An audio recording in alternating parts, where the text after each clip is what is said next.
Bismillahirrahmanirrahim. Assalamualaikum warahmatullahi wabarakatuh. Alhamdulillahi rabbil alamin wassalatu wassalam ala asyrafil anbiya'i wal mursalin wa ala alihi wa sahbihi ajma'in. Amma ba'd. Hari ini kita jumpa lagi untuk membincangkan tajuk yang keberapa dalam siri dialog negara 14. kita ini. 14 kan, tajuk ke-14. Biasanya kita sampai berapa tajuk yang paling maksimum, Dr. Basri? 36 kot. Oh, ada yang 30 pun, sampai 30 pun. Maknanya perjalanan kita masih jauh ke depan untuk dapat kita buat satu konklusi secara umum. Jadi hari ini kita akan bercakap tentang mungkin kalau orang baca tajuk ini, dia ingat kita nak bincang tentang politik. Tetapi sebenarnya soal memperjuangkan survival itu bukan soal politik saja. Kalau sebelum ini kita pernah bercakap tentang dakwah, dakwah itu perlu terbahagi kepada dua. Satu, dakwah yang bersifat retorik, dan satu lagi dakwah yang bertujuan untuk survival ummah. Jadi dakwah dalam masyarakat kita banyak, jadi dakwah yang kita katakan untuk keagamaan dalam konsepnya yang sempit, tapi kita kata cuba perluaskan dakwah kita untuk survival, mengajak orang bekerja kuat, mengajak orang supaya lebih tekun bekerja untuk mencari harta, kekayaan, supaya anak-anak cucu kita besok tidaklah menjadi hamba dalam negara sendiri dan sebagainya. Jadi oleh kerana itu, soal survival ini bukan sekadar perjuangan politik, tetapi juga perjuangan-perjuangan lain, NGO dan sebagainya. Tetapi sebenarnya dalam konteks semasa, ia lebih menggambarkan dasar-dasar perjuangan politik yang ada. Jadi mungkin kalau kita kata pendekatan perbincangan kita pada hari ini ialah mengenai politik, artinya dalam negara kita ini ada banyak parti-parti politik yang menyebut kepada masyarakat dan ummah bahawa mereka memperjuangkan tentang survival Melayu, survival Islam. Persoalannya, apakah apa yang disebutkan itu benar-benar merupakan dasar perjuangan ataupun sekadar merupakan slogan, merupakan retorik dan sebagainya. Kerana kalau saya ambil satu contoh, dalam Islam, perpaduan itu adalah antara yang sangat penting atau antara yang terpenting dalam perjuangan. Maknanya kalau tanpa perpaduan, maka perjuangan kita dianggap sebagai perjuangan yang kurang bermutu. Sedangkan Rasulullah SAW apabila baginda berhijrah ke Madinah, maka perkara yang paling awal sekali dititik beratkan oleh baginda Rasulullah SAW ialah soal perpaduan umat. Tetapi memandangkan kepada parti-parti politik dalam negara kita ini, melihat soal perpaduan ini sebagai hal yang kedua, yang ketiga, itulah telah menimbulkan suatu persoalan dalam diri kita. Apakah survival Islam dan ummah ini merupakan suatu dasar perjuangan yang sebenar, yang mahu betul-betul dihayati, atau sekadar akan dijadikan sebagai satu slogan? Cik Arun, cuba hurai sikit tentang kedudukan parti-parti politik dalam negara kita sekarang. Dari segi apa sebenarnya, berapa jenis, berapa apa. Saya Okey, bismillahirrahmanirrahim. Datuk Nadia pula. Okey. Terima kasih Datuk. Jadi perbincangan ataupun dialog kita pada perang ini tentang survival Melayu Islam. Di antara slogan dan juga tentang dasar perjuangan. Jadi kalau slogan ini dia memanglah satu istilah yang ada ya pada mana-mana organisasi, ya, sama ada ia bersifat politik ataupun keagamaan ataupun komersial. Nah, jadi kalau kita melihat dalam konteks politik misalnya, tema ini merupakan suatu asas untuk nak memperkenalkan idea kepada masyarakat dalam bentuk yang ringkas, yang senang diingat orang. Jadi idea ini ataupun tema ini ataupun slogan ini merupakan suatu motto ataupun cugan kata yang dapat memberi kesan, ya, apakah yang dimaksudkan dengan dasar perjuangan itu. Jadi tema, ya. Nah, jadi tema perjuangan itu dia boleh dalam pelbagai bentuk. Dia tak semestinya tema itu berkekalan dalam satu frasa perjuangan, tetapi dia mungkin berubah-ubah mengikut kesesuaian keadaan semasa, perubahan semasa. Misalnya kalau kita lihat dalam konteks UMNO Barisan Nasional, dulu ada frasa dia itu slogan dia itu bersih, cekap, amanah. Jadi nak menggambarkan bahawa dasar ataupun perjuangan politik UMNO ataupun Barisan Nasional itu berlandaskan kepada slogan iaitu bersih, cekap dan amanah. Jadi contohnya begitulah, dan kemudian ada jugalah soal-soal yang lain yang berkaitan dengan parti itu sendiri, misalnya tentang Barisan Nasional. BN menang, rakyat senang. Jadi kalau orang lain kata pula BN bagi pembangkang, BN itu apa? BN itu barang naik. Jadi slogan ataupun cugan kata ini kalau dalam politik dia ada dua fasa. Fasa yang pertama itu kalau dalam politik itu kita lihat slogan ketika parti perjuangan itu belum dapat kuasa.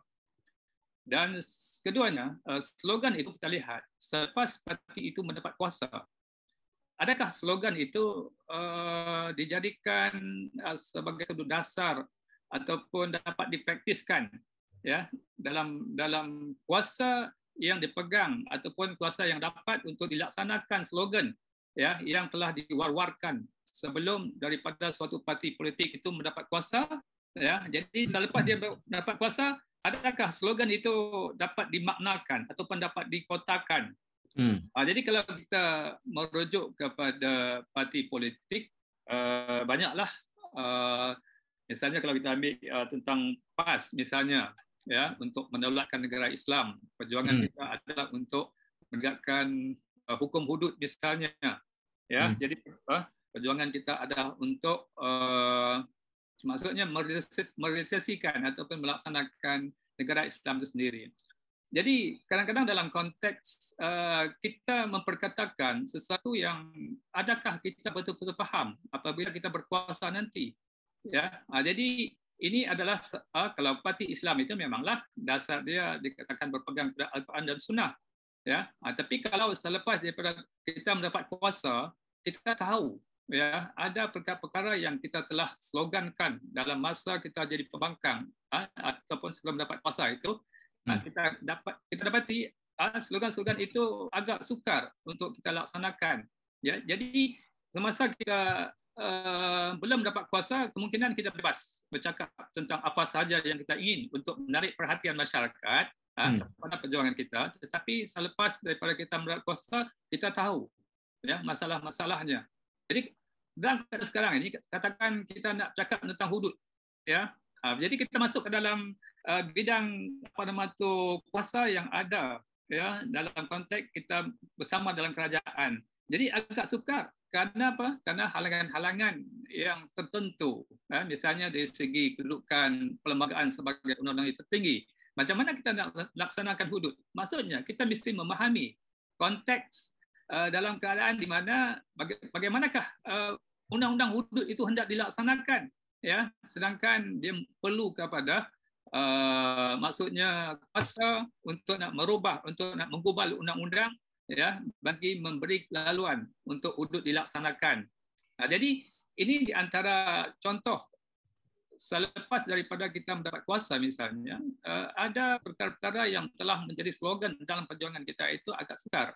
Ya, misalnya dalam kes RUU 355 pun sama jugalah. Sebelum berkuasa ketika jadi pembangkang, kemungkinan kita mewar-warkan itu dah sebagai satu asas perjuangan. Tetapi setelah kita mendapat kuasa, dia sudah menjadi hilang slogan tersebut. Ya, kemungkinan kita dapat maksudnya melihat ya protokol ataupun dia punya bagaimana gerak kerja itu yang seharusnya dilaksanakan untuk mencapai ya bagi mengubahkan satu undang-undang itu mengikut maksudnya protokol ataupun dari segi pendekatan yang perlu melalui perundangan sebenarnya. Okey, terima kasih Cik Arun. Datuk Nordin, Cik Arun telah mengemukakan dua dalil.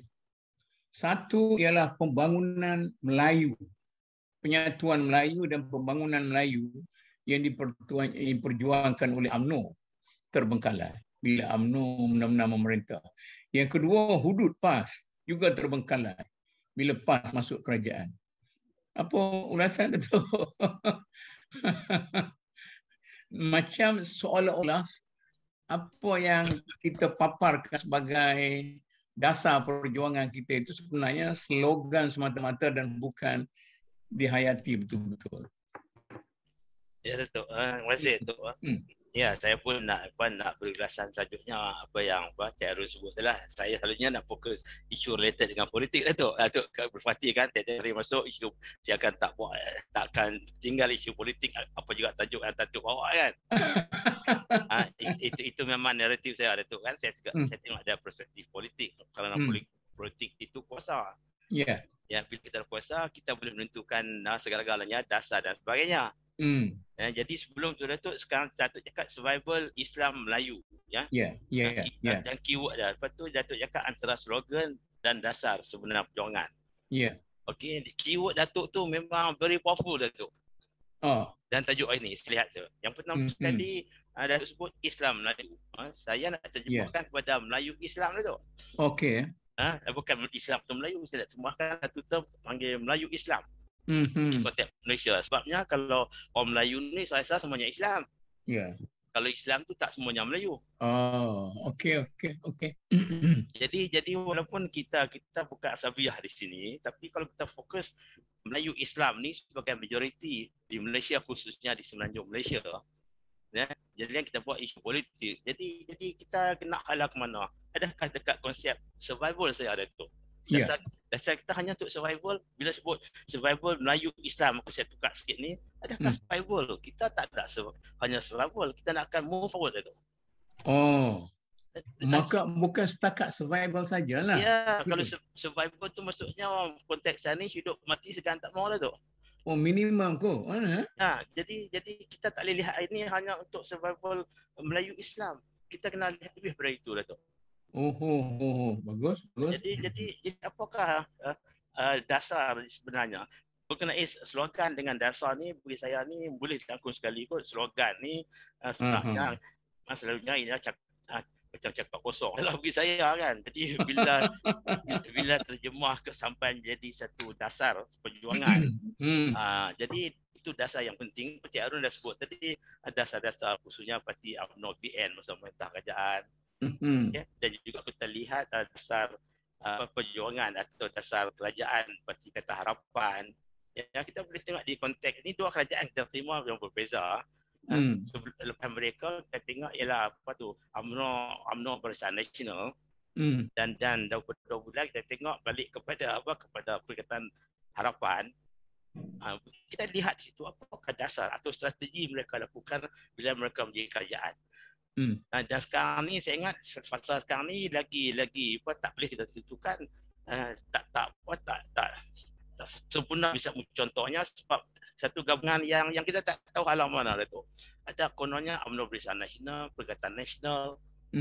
Walaupun dikatakan kerajaan tetapi berbalah antara sendiri dah tu. Ini adalah semuanya pemimpin kebanyakan Melayu Islam tu. Jadi kita lihat apa dasar mereka. Oh, Barisan Nasional pun Islam Melayu, Melayu Islam. Ya, Kemudian apa satu lagi tu? Apa tu? Perikatan Nasional lah sekarang. Perikatan Nasional pun Melayu Islam juga. Satu dengan pengampas. Oh. Jadi tentu dia. Ya. Macam mana? Macam mana tu? Jadi sebelum kita tengok dasar mereka ni, sebelum kita kaji apakah dasar mereka, apa masa merintah pada hari inilah, khususnya di bawah pemerintahan Perdana Menteri Datuk Seri Ismail Sabri, adakah kita dapat lihat dasar-dasar yang tertentu ke arah kepada untuk bukan hanya survival, untuk majukan Melayu Islam. Tanpa kita mengasingkan bangsa-bangsa lain, Datuk. Kita jangan dia sampailah kan. Iyalah. Itu jangan salah fahamlah pendengar di sini. Nanti ingat kita dalam konteks perbincangan kita hari ini, kita cerita tentang Melayu Islam. Bukan arti kita nak meninggalkan bangsa-bangsa lain. Itu.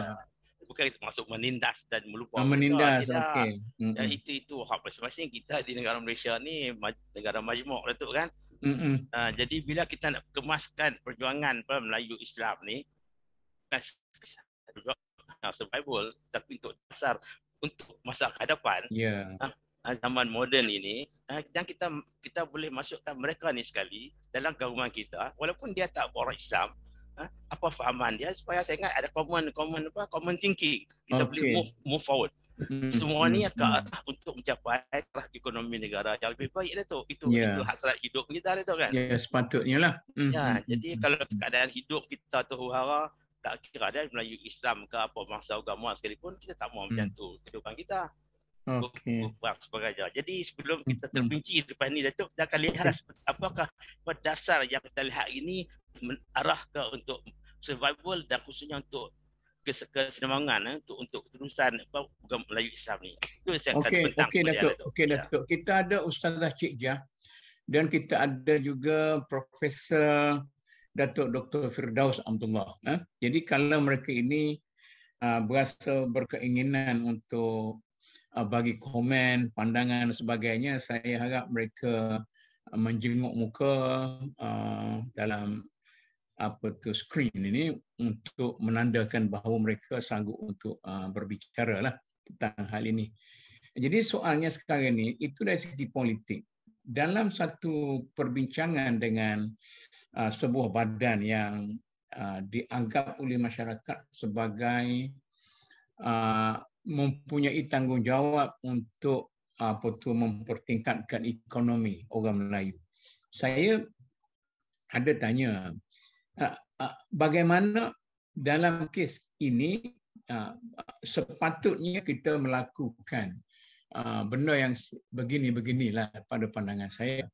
Sebab saya percaya kalau buat macam ni, orang Melayu akan lebih baik, lebih selamat, lebih, kalau walaupun Datuk Nordin tak suka perkataan survival tadi pun, saya katakan lebih baik. Akhir dia jawab macam mana? Dia kata, kita tak fikir tentang benda-benda yang macam itu. Sebab kita lebih banyak memikirkan tentang keuntungan kepada bisnes kita. Jadi berasaskan kepada apa yang dihuraikan oleh Datuk Nordin tadi, saya rasa sejauh mana sudah UMNO dapat meninggikan kedudukan orang Melayu. Saya tak nak guna lagi istilah survival, sebab Datuk Nordin kata survival tu hanya minimum saja, meninggikan kedudukan orang Melayu. Dan macam juga PAS, walaupun tidak memerintah kerajaan pusat sebelum ini, tapi mereka lama memerintah Kelantan berpuluh-puluh tahun, dan malah di Terengganu pun begitu juga. Tapi sejauh mana kedua-dua parti politik Melayu Islam ini telah berjaya memenuhi dasar perjuangan mereka itu, dan tidak hanya menjadikan perjuangan atau dasar itu sebagai nak kata recurrent, tidaklah sebagai slogan kepada perjuangan saja. Okey, macam mana ni? Cara Datuk ayat silakan.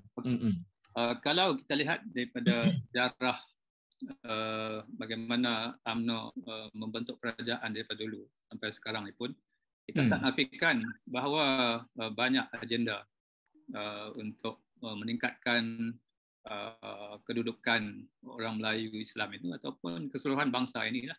Jadi kalau kita lihat dari segi perancangan ekonomi, misalnya wujudkan agensi-agensi kerajaan yang pelbagai pada sektor pertanian, perniagaan, pendidikan, ya, juga kepada sektor keagamaan. Yeah. Nah, jadi dalam usaha untuk nak meningkatkan kemajuan ekonomi, ya, orang Melayu Islam ini dalam sektor pertanian misalnya ataupun pembangunan desa misalnya, kita ada RISDA, kita ada Pelda, ya, kita ada maksudnya LPP, ya, kita ada Pharma dan sebagainya sebagai satu agensi. Ya. Dalam dunia perniagaan kita ada MARA, kita ada Tekun, ya, kita ada maksudnya bank-bank, ya, bank pertanian, bank nasional, yang kesemuanya ini, ya, merupakan suatu asas ataupun agensi bagi menggerak bagaimana untuk nak memastikan survival bangsa itu dipertingkatkan dari segi ekonomi, dari segi pendidikan misalnya, ya, sekolah vocational, sekolah-sekolah maksudnya berasma penuh, ya, untuk orang Melayu, UiTM, dan juga peluang-peluang pengajian ke peringkat yang lebih tinggi terbuka luas, ya. Jadi dari sektor keagamaan pun macam tu juga, ya, bagaimana kerajaan memperkasakan lembaga tabung haji, yatim, ya, kemudian sektor-sektor yang lain, institusi yang berkaitan dengan Islam, ya, seperti institusi perbankan, ya, yang pelbagai. Jadi di situ kita telah nampak suatu dasar. Ya. Sekarang ini UMNO sudah memerintah lebih daripada 60 tahun, perintah Malaysia. Mereka perlu berapa lama lagi untuk menyelesaikan agenda Melayu ini?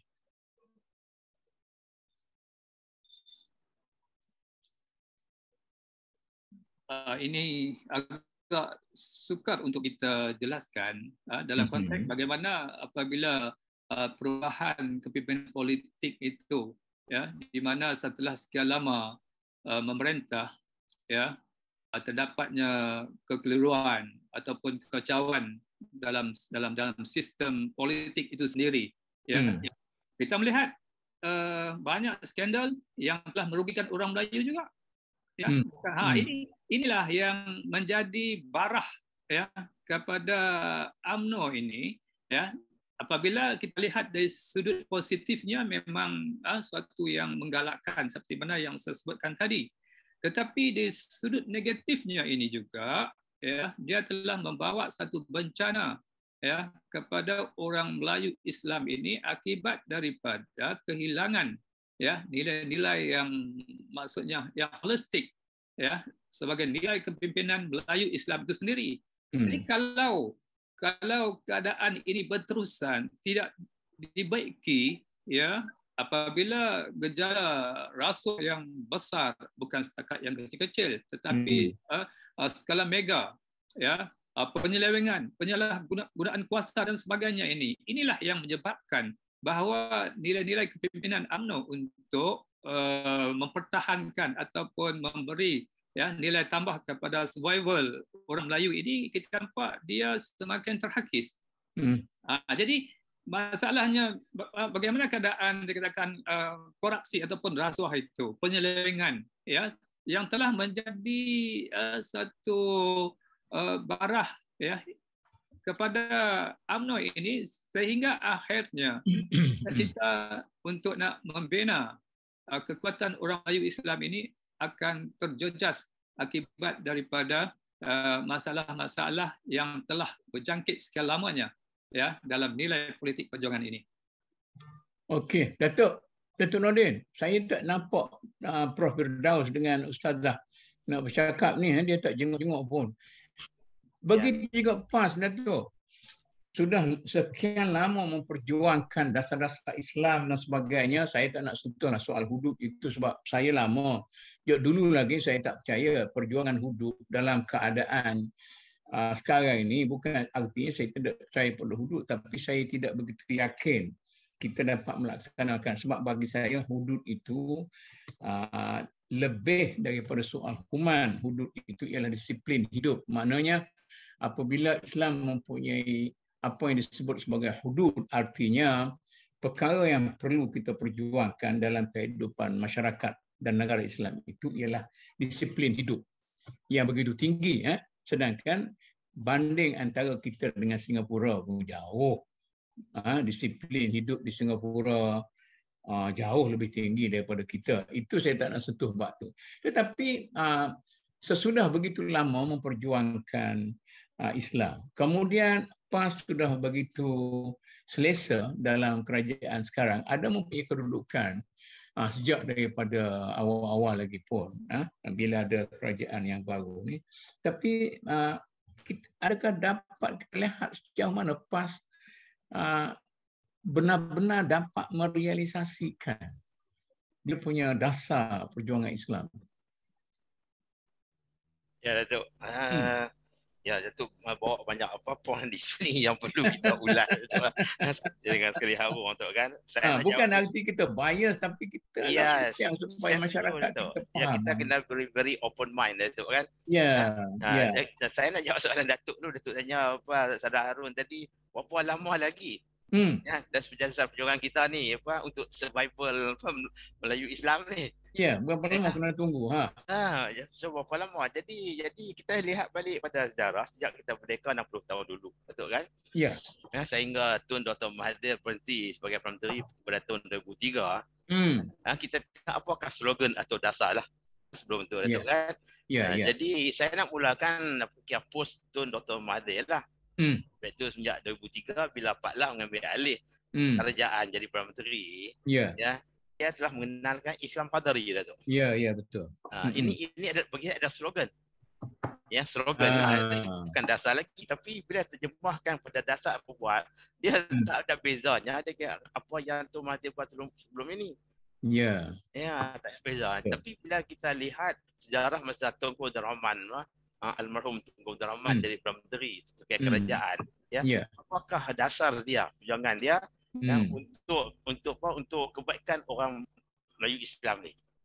Bolehkah kita banding tengok? Kita lihat semasa pemerintahan dulu pre-Tun Mahathir ni, masa tu saya rasa perpecahan orang Melayu tu tak utuh ketara.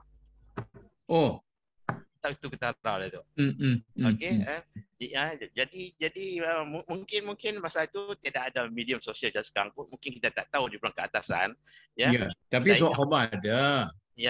Majalah ada. Ya, majalah ada. Jadi masa itu, ialah masa Taman Tunku Rahman, mungkin saya pun masa itu baru sekolah menengah, sekolah rendah Datuk kan. Jadi kita rasa macam kerajaan sesuatu yang kita bangga, yang kita anggap terlalu tinggi Datuk. Kita nampak apa yang buat tu betul. Untuk kita. Jadi perpecahan orang Melayu saya rasa kurang berbanding sekarang ni. Dari segi politik. Dan masa itu penghinaan terhadap orang Melayu Islam pun saya ingat ada tu pernah dengar, saya tak tahu. Tak ada tidak macam sekarang ni. Orang terlalu berani mencaci Islam, mencaci Melayu dan sebagainya kan. Penghinaan terhadap Melayu Islam ni Datuk kan. Jadi adakah kerana dunia telah waktu itu buka sekarang ni kita rasa banyak berlaku jadi pada hakikatnya orang Melayu masih survive Datuk hingga sekarang ni, ikut konteks tu ni kita masih survive. Tapi dari segi excellent kecemerlangannya, dari segi ekonomi berteraskan perjuangan Islam, adakah kita mencapai tahapnya? Itu persoalan yang kita jawab hari ni. Maksudnya tidak Datuk. Sebab apa? Kita bagi golongan orang Islam ni, khususnya luar bandar, kita masih susah Datuk. Keadaan hidup kita sebab agama ni kita tak boleh larikan kepada konsep kehidupan Datuk. Itulah kita kata soal survival tu kan. Jadi kalau kita berdakwah sekadar untuk dakwah, orang panggil dakwah yang biasa ni, tidak banyak memberi perubahan banyaklah kepada masyarakat kita, tetap miskin juga begitu kan. Jadi kita mengangkat pemimpin. Jadi yang Cik Harun sebut tadi memang saya selalu berbentang kali sini isu pemimpin itu. Kalau pemimpin Melayu Islam kita yang berkuasa hari ini, mereka tidak ada integriti itu, iaitu mengamalkan rasuah saat guna puasa.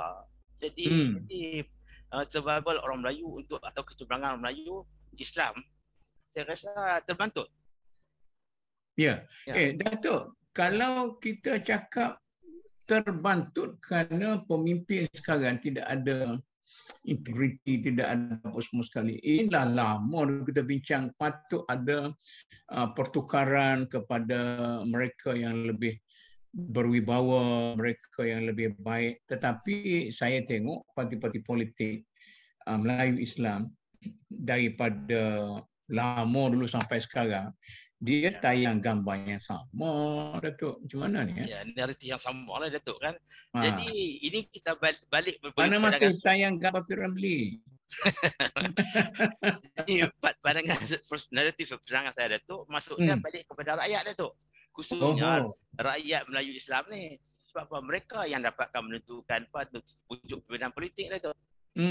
Bagaimana kita nak bagi mereka satu minda baru, dapat penilai yang baik yang buruk itu. Saya duka cita lah hingga hari ini, saya khususnya kawasan luar bandar, mereka masih berfikiran lama dari segi politik ini. Dia tidak dapat melihat isu integriti dan salah guna pemimpin ni. Maknanya kelemahan ni bukan kelemahan pemimpin saja. Ya, betul. Kelemahan rakyat juga. Ya, sebab politik mereka akan mengundi pemimpin. Kita harapkan bila mereka memilih, pilihlah calon khususnya dari kumpulan Melayu Islam ni yang ada integriti tu, yang tidak ada rekod-rekod jenayah tu. Bolehkah itu? Tapi sebab tu saya nak buat analisis baru dari segi politik ni, iaitu selain daripada kita memilih parti politik, kita hendaklah memilih pemimpin itu. Maknanya perbincangan kita pada hari ini boleh dikatakan tidak menyeluruhlah kalau kita sekadar membincangkan soal sama ada dasar dan slogan ini, kalau kita tidak meluaskan perbincangan kepada soal-soal kepimpinan dan para pengikut orang yang melaksanakan dasar dan itu. Bagi saya dasar ni memang pancasila bagus, Datuk. Tak ada dasar yang buruk dibentangkan. Tapi masalahnya ialah pelaksanaan. Maknanya bolehkah kita simpulkan untuk sementara bahawa dari segi dasar parti-parti politik dalam negara kita ini ada kesungguhan untuk memajukan Melayu dan Islam, begitu kan? Cuma masalahnya ialah pelaksanaan ke arah itu tu tidak dapat dilakukan oleh para pemimpin dan rakyat. Yang termasuklah Datuk Nordin, kita sendiri pula yang nak cakap hari ni. Kita harapnya mesej kita cakap, Datuk, sampai ke akar umbi, Datuk, khususnya orang Melayu Islam di peringkat yang paling rendah, Datuk. Adakah mesej kita sampai? Mungkin pengikut kita yang dengar itu orang-orang middle class, Datuk, daripada di Kuala Lumpur yang tak pelajar. Mereka ni dah faham dah dengan keadaan semasa kan. Tapi majoriti tengok dari segi politik bahawa ni Tun Mahathir telah wujudkan satu gerakan menggerakkan tanah air, Datuk. Tun Mahathir ni nak ke mana ni tu? Itu lagi tajuk lagi bagian besar tu. Dia cakap untuk Melayu Islam lah tu. Dia target Melayu Islam untuk GTA tu kan, kita faham lah kan. Habis dia nak ke mana ni? Kita tak nampak lagi. Saya ada di sini. Assalamualaikum. Okey, sila. Salam. Datuk Firdaus. Okey. Saya ni Datuk, saya nak cakap, boleh cakap? Boleh. Boleh.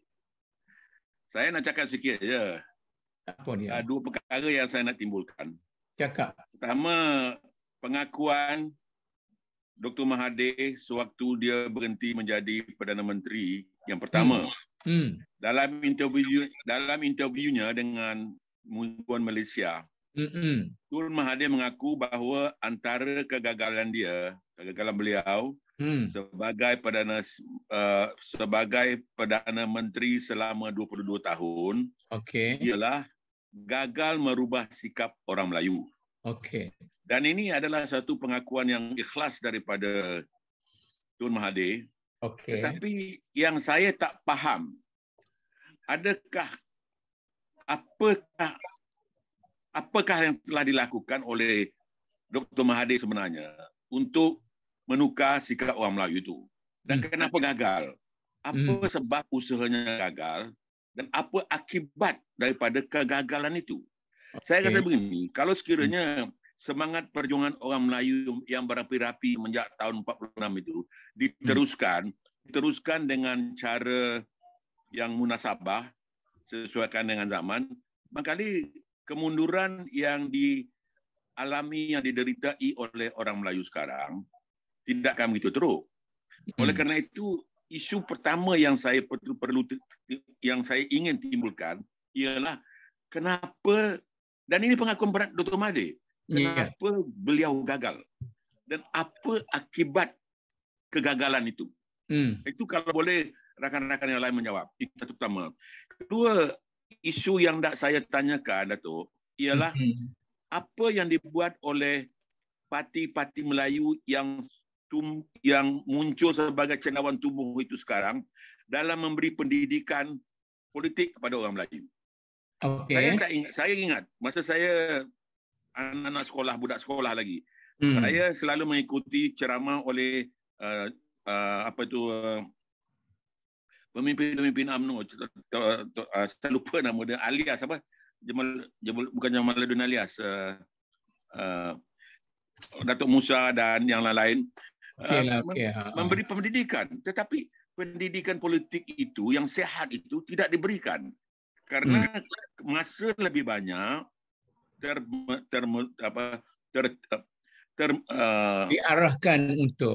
diarahkan kepada perkara-perkara untuk merebut kekuasaan.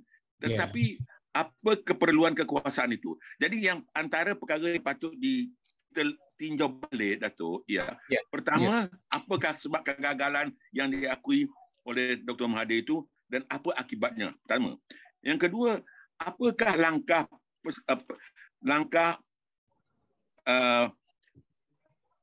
parti-parti politik Melayu sekarang untuk memberi pendidikan politik yang sehat kepada anggota-anggotanya? Itu dua perkara yang saya minta kalau ada antara rakan-rakan yang memberi penerangan, Datuk. Assalamualaikum. Prof. Datuk. Ya.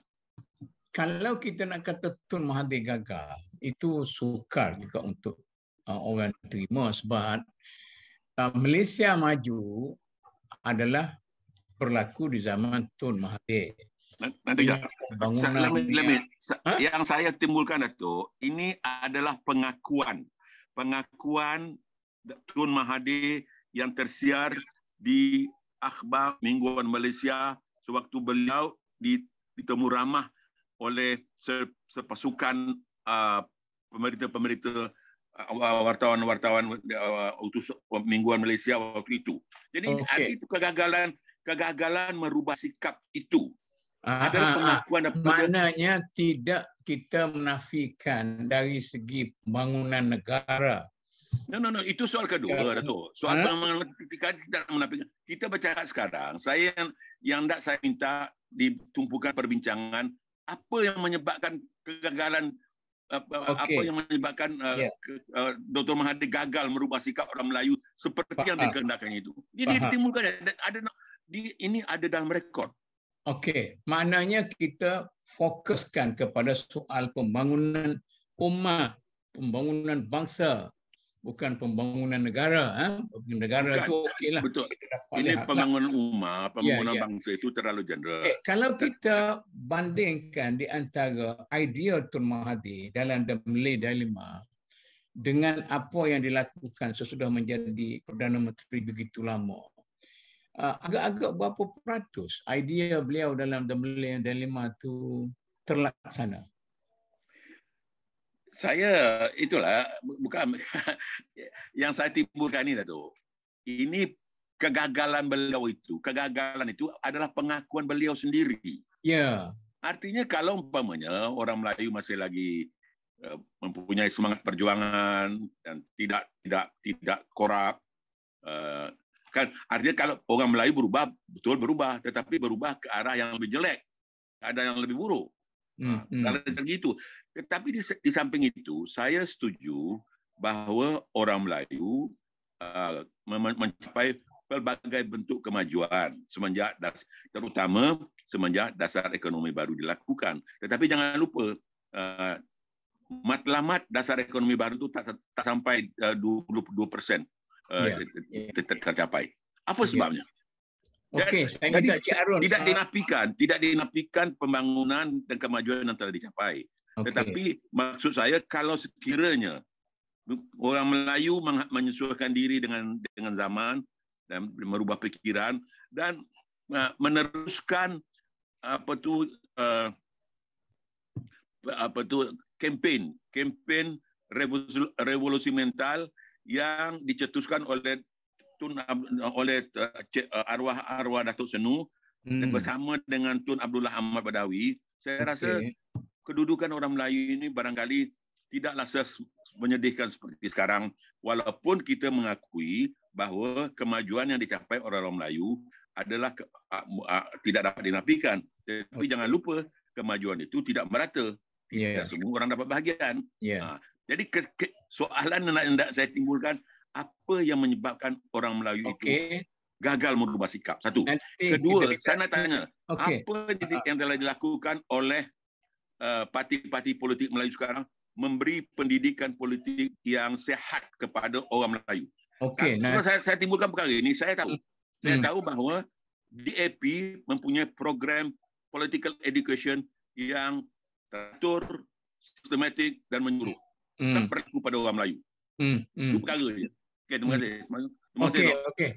Cik Arun, tolong address apa tu persoalan Prof Firdaus ni. Saya tak tahu nak jawab macam mana. Soalan pertama, bagaimana sesudah begitu hebat pembangunannya tapi hasilnya tak masuk poket orang Melayu? Satu komentar yang baik yang Prof Firdaus katakan tadi, tentang maksudnya apabila Dr. Mahathir sepanjang memerintah, apabila dia mengaku bahawa beliau gagal untuk mengubah sikap orang Melayu. Apakah dalam tempoh 22 tahun Tun memerintah, adakah beliau mempunyai satu misi dan visi untuk membina sikap orang Melayu ini? Kita melihat beliau memang dalam satu keadaan cuba untuk nak memberi kekuatan, membina kekuatan ekonomi negara. Dan pada masa yang sama juga beliau cuba untuk nak perkuatkan kedudukan empire politik beliau. Mungkin orang katakan ketika itu adalah istilah-istilah orang katakan dia adalah seorang yang diktator, Mahathir dan sebagainya. Jadi kita melihat adakah visi? Apakah visi sepanjang 22 tahun beliau untuk nak mengubah sikap, dan apakah dia mekanisme?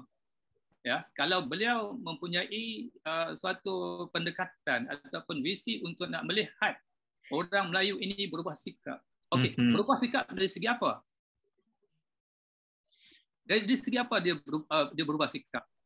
Jadi ini seperti mana yang Prof Firdaus katakan tadi itu, kita pun tidak nampak. Sebenarnya kita nak sikap orang macam mana?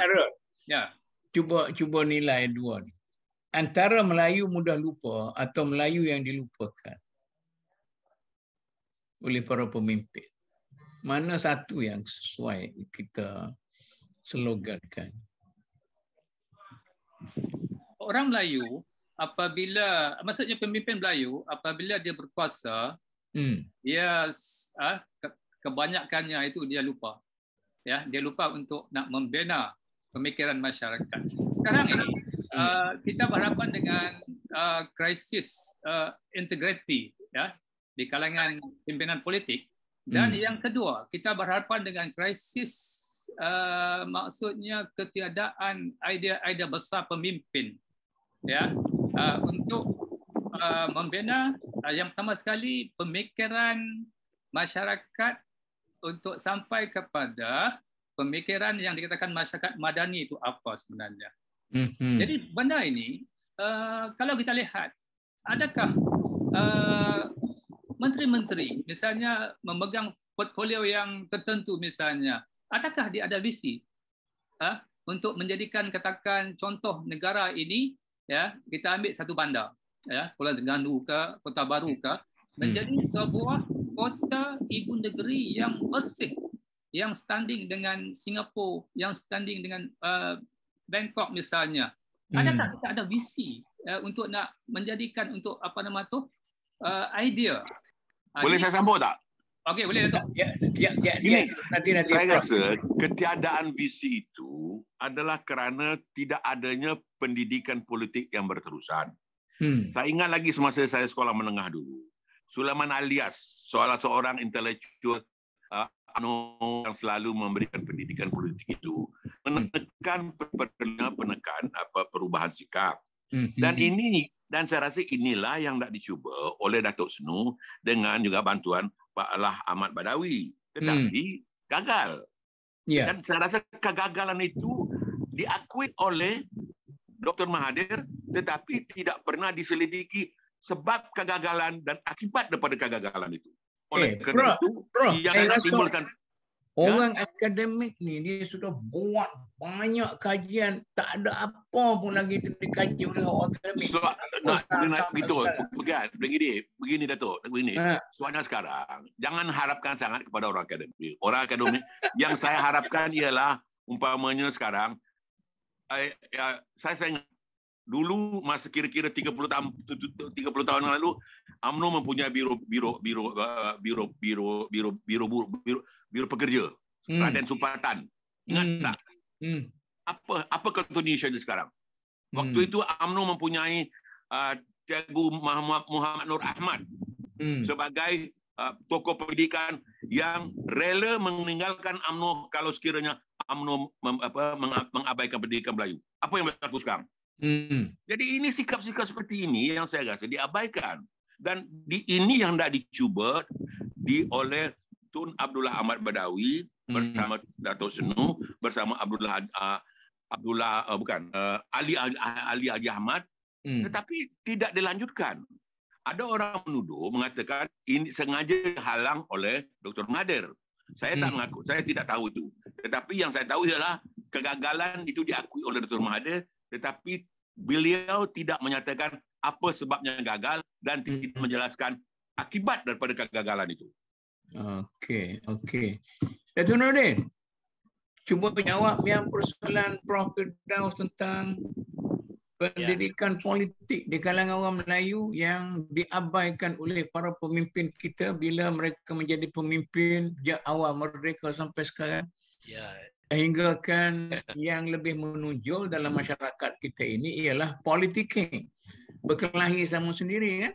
Kemudian tumbuk menumbuk sama sendiri. Bila PAS memerintah Kelantan, berlaku krisis air. Bila PKR memerintah Selangor, berlaku krisis air. Ini apa cerita-cerita ni? Ya. Okey Datuk. Jadi yang Prof. Firdaus sebut pendidikan politik.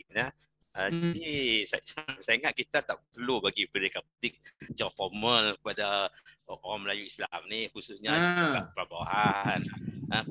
Formal bukan ada kursus tertentu, biro tata negara sebagainya. Saya ingat kita tak perlu untuk rakyat jelata itu. Yang perlu kita lihat ialah pendedahan. Iaitu mereka melihat apa yang berlaku pada hari ini. Jadi dia katakan tadi Melayu mudah lupa ataukah pemimpin lupa pada Melayu. Itu pun soalan mungkin bagus juga Datuk. Tun Mahathir kata Melayu mudah lupa. Tapi mungkin ada kebenarannya pemimpin mudah lupa pada Melayu. Pengikut orang Melayu. Juga Datuk Nordin bila jadi pemimpin Datuk, dia lupa ada orang Melayu Datuk. Walaupun dia dulu daripada contohnya MP PAS ni jadi menteri dan sebagainya dengan kepuh lebay masih di kepala Datuk, adakah dia lupa dengan perjuangan asal dia? Adakah dia lupa pada orang Melayu Islam tu untuk memajukan ummah mereka ini? Itu soalan dia. Jadi ini balik kepada pemimpin Datuk bagi saya kan. Jadi apakah peranan pemimpin, khususnya pemimpin Melayu Islam kita ini untuk membawa kehadapan untuk kecemerlangan umat Islam di Malaysia khususnya dan juga dengan rakyat lain lah. Apa mereka lakukan? Jadi saya balik pada isu yang selalu saya sebutkan, isu integriti pemimpin. Bila kita jadi pemimpin, jadi kita hendaklah turun ke bawah. Kita jangan kita duk khayalan apa dengan kekayaan sebagainya. Contohnya macam almarhum Nik Aziz, seorang pemimpin yang kita patut hormati. Dia bukan kuasa kita lama. Dia sederhana segala-galanya. Itulah pemimpin kita hendak untuk membelakan ummah dan Melayu Islami itu. Sekarang ni tak tahu apa dengan Datuk apa ada pemimpin sekarang ni khususnya daripada golongan PAS lah yang jadi menteri dan sebagainya, yang Melayu UMNO bersatu ni saya kira ini boleh saya campur sikit Prof. Ya. Okey, sela. Saya begini aja. Saya tadi menyebutkan kurangnya pendidikan politik yang sehat di kalangan badan-badan politik Melayu sekarang. Sebagai bandingan saya rasa, cuba kita bandingkan. Apa yang dilakukan oleh DAP memberikan pendidikan politik kepada pengikut-pengikutnya berbandingan apa yang dilakukan oleh parti-parti politik Melayu sekarang dalam memberikan pendidikan politik. Amat jauh bedanya saya rasa.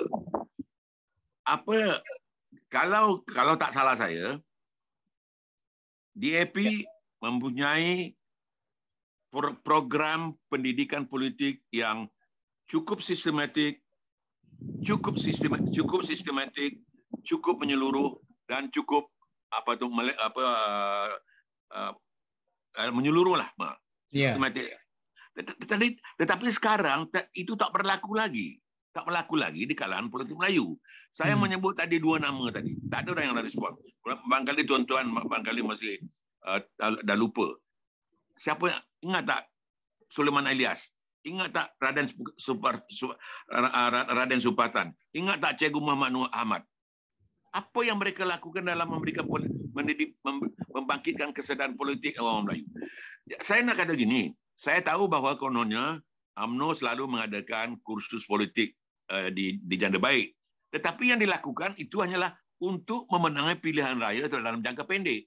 Yang saya timbulkan ialah kesedaran politik yang berterusan.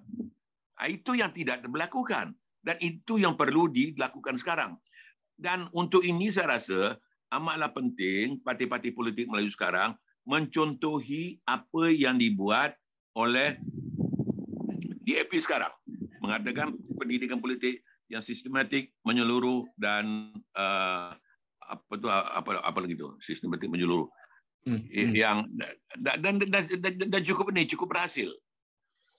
Dan ini antara sebab saya rasa kenapa kalau kita perhatikan adun legislator DAP jauh lebih bagus prestasinya daripada legislator Melayu.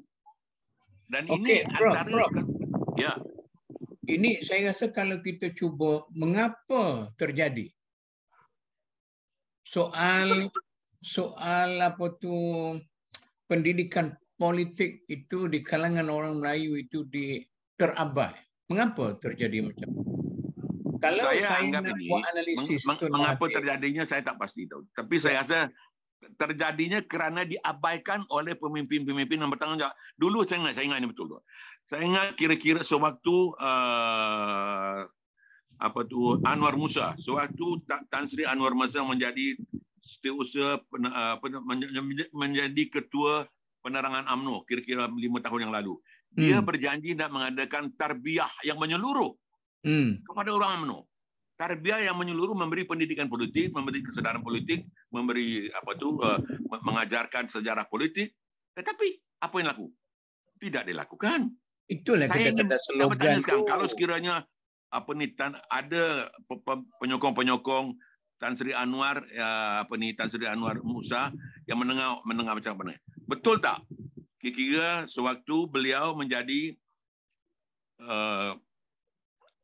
ketua penerangan UMNO kira-kira 5-6 tahun dulu, dia berjanji nak mengadakan tarbiyah yang menyeluruh yang berkesan. Tak berlaku. Dan antara sebab perpecahan di dalam UMNO sekarang, saya rasa ialah kerana orang UMNO sudah mulai lupa hakikat sebenar perjuangan mereka. Dan ini tidak berlaku kerana tidak ada usaha untuk memberi pendidikan politik. Itu yang saya berulang-ulang menyebut masalah isu pendidikan politik ini tadi. Dan yang saya rasa dapat dikaitkan dengan pengakuan Dr. Mahathir tentang kegagalan beliau merubah sikap orang Melayu. Kalau umpamanya dulu boleh saya tolong tafsir Prof. Firdaus? Ya. Masa saya muda-muda dulu, saya pernah ulang-ulangkan apa yang disebut oleh Tun Mahathir apabila beliau berhenti. Dia rasa menyesal kerana tak sempat membangunkan minda Melayu. Mungkin pasal dia menangis apa semua sekali. Mungkin dia menyesal. Pada waktu dia jadi Perdana Menteri, dia asyik membangunkan negara dalam konsep yang pembangunan fizikal. Tapi dia terlupa pada rakyat Arhin pada waktu itu. Ya, dalam hal ini, begini Dato' ya. Ya. Isu ini pernah saya timbulkan dengan Dr. Mahathir sendiri dalam salah satu Biro Tata Negara punya kursus di Negeri Sembilan. Saya tanya terang-terang waktu itu. Kalau sekiranya Tun diberi peluang sekali lagi, apa yang nak Tun lakukan? Dijawab, Tun Mahathir jawab dan melawak. Katanya, kalau saya menjadi Perdana Menteri sekali lagi, saya akan melantik 10 orang atau 12 orang timbalan Perdana Menteri untuk mentadbir negeri, dan saya akan memberikan pendidikan politik, memberikan pendidikan perubahan sikap kepada dia. Melawak dia buat begitu. Yalah. Dari segi bahasa Tun Mahathir itu tanya Prof. Asma Umar lah. Dia buat kajian tentang tu. Okey. Saya nak pergi ke orang-orang lain ni tak nak cakap ke, duduk di situ diam-diam. Datuk Nordin, apa nak ulas apa yang Prof. Firdaus kata tu? Banyak maklumat yang diberikan oleh Prof. Firdaus. Cuba kita ulas satu-satu macam mana? Ya, saya faham tadi apa Prof. Firdaus sebut pun, pendidikan politik maksudnya untuk pemimpin politik Datuknya, bukan untuk orang awam. Kalau dia ingat untuk pemimpin politik tu, saya setujulah. Maksudnya supaya mereka ada integriti, dia beri nilai yang cemerlang supaya bila ada kuasa mereka tidak salah guna kuasa dan tidak rasuah. Kalau itu tujuannya, boleh diberi hanya induk golongan pemimpin tiap parti. Tapi untuk rakyat keseluruhannya, supaya mereka dapat melihat apa yang berlaku keliling mereka, kenapa taraf hidup mereka tidak berjaya, masih tidak berjaya, masih lagi susah, khususnya di luar bandar. Itu kita kena beri penerangan kepada orang-orang di peringkat bawah ni. Kenapa itu berlaku, Datuk? Mereka bukan pemimpin, Datuk. Mereka adalah pengundi, rakyat biasa kan? Ya. Jadi itu konsep saya ni, untuk merubah segala-galanya ini, kita perlukan pemimpin yang dipilih ialah pemimpin yang berintegriti, berpengalaman, berilmu, dan ada nilai-nilai yang sempurna, nilai Islam yang baik, Datuk.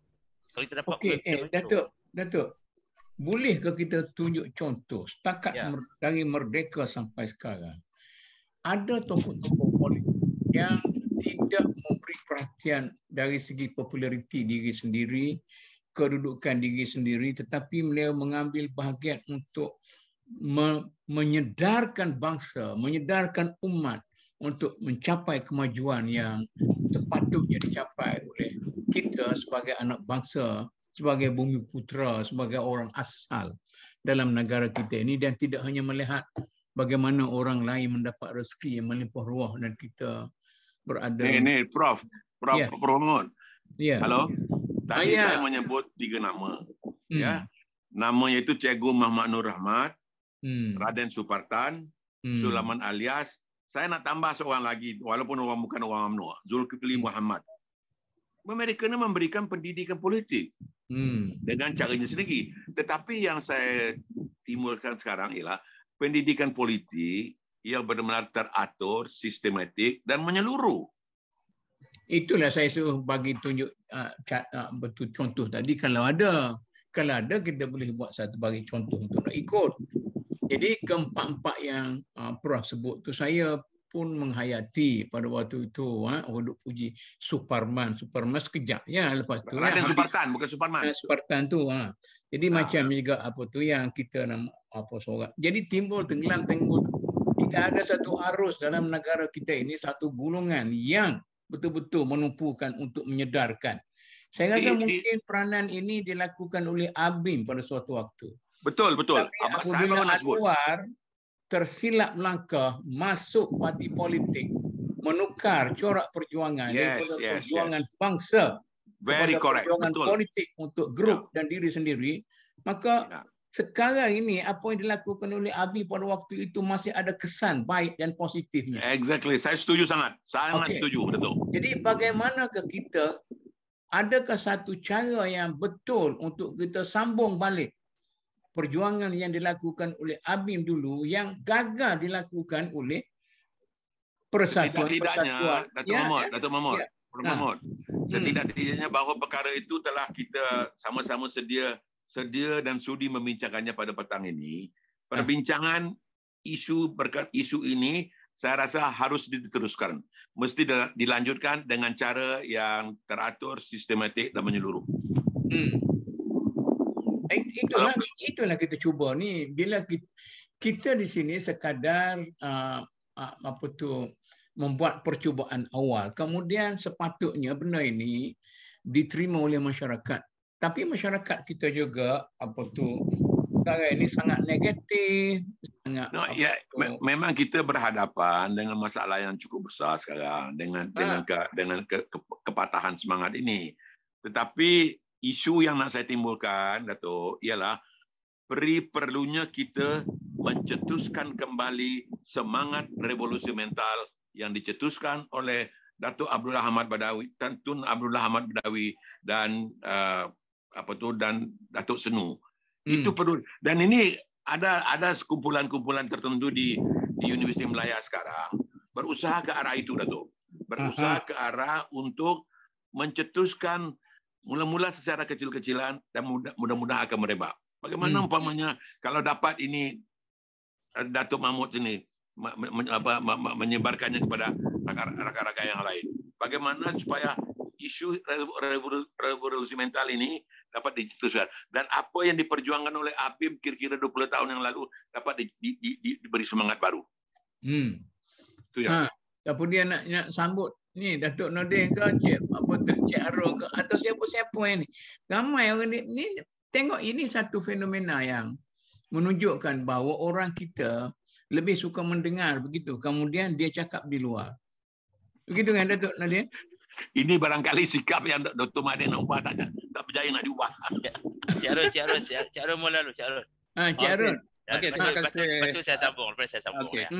Cuma saya nak tanya Dr. Firdaus, dari segi bentuk pemikiran politik yang ideal buat masa sekarang supaya orang Melayu Islam ini berubah.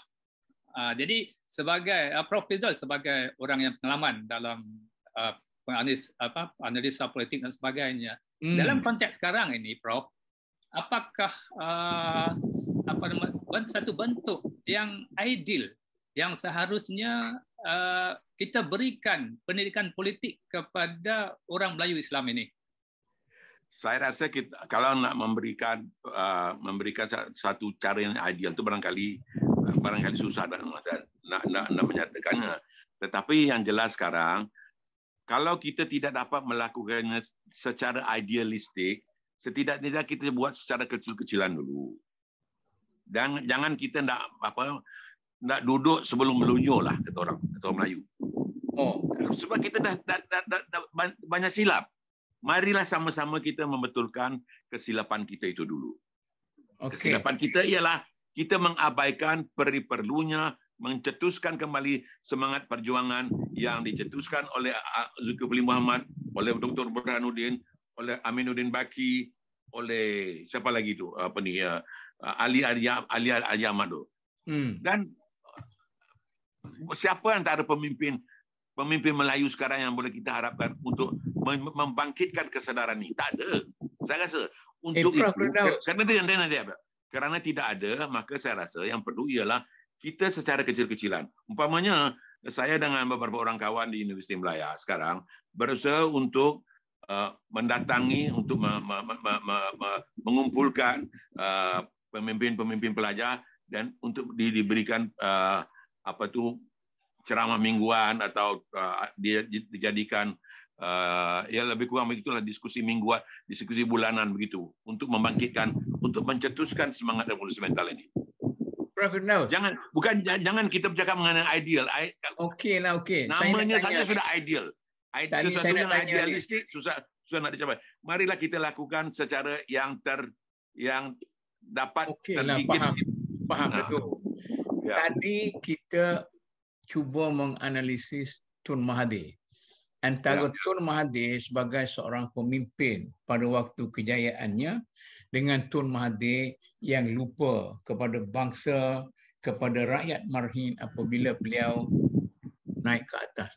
Mungkin ada idea yang tertentu. Saya nak pindahkan apa yang Tengku Razali pada suatu hari kata kepada saya. Cara yang paling baik nak mengkayakan orang Melayu ialah kita mengkayakan beberapa ramai konglomerat Melayu. Apabila mereka itu berjaya, maka rakyat Melayu bawahan akan berjaya. Tapi saya tak nampak juga ya idea Tengku Razali berjaya. Orang kita apabila dia jadi orang besar, dia lupa ke bangsa dia dan sebagainya. Ini tidak nak mengupatlah. Cuma saya nak tanya kita hari ini, kalau tadi kita cuba menganalisis Tun Mahathir pada suatu waktu, dan Tun Mahathir pada suatu waktu dia menulis The Malay Dilemma, dia menjadi kontroversial dalam negara ini sampai dia menyanggah Perdana Menteri dan sebagainya, dengan Tun Mahathir seorang Perdana Menteri dan kemudian selepas Perdana Menteri satu. Cuba kita analisis Anwar Ibrahim. Bagaimana perbezaan antara Anwar Ibrahim sebagai seorang Presiden ABIM dan sebagai seorang timbalan Presiden UMNO, dan bagaimana dia sebagai seorang Presiden PKR. Karakter, kejayaan, kelemahan dan sebagainya. Cuba Dr. Firdaus minta supaya kita lakukan itu, mana panduan yang kita nak lakukan. Siapa dia boleh berani nak ulas Anwar Ibrahim? Rafizi bisa ulas. Rafizi boleh ulas kot.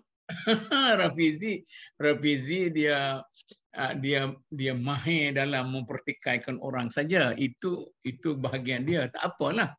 Tukang hangguk, tukang ketuk tu satu.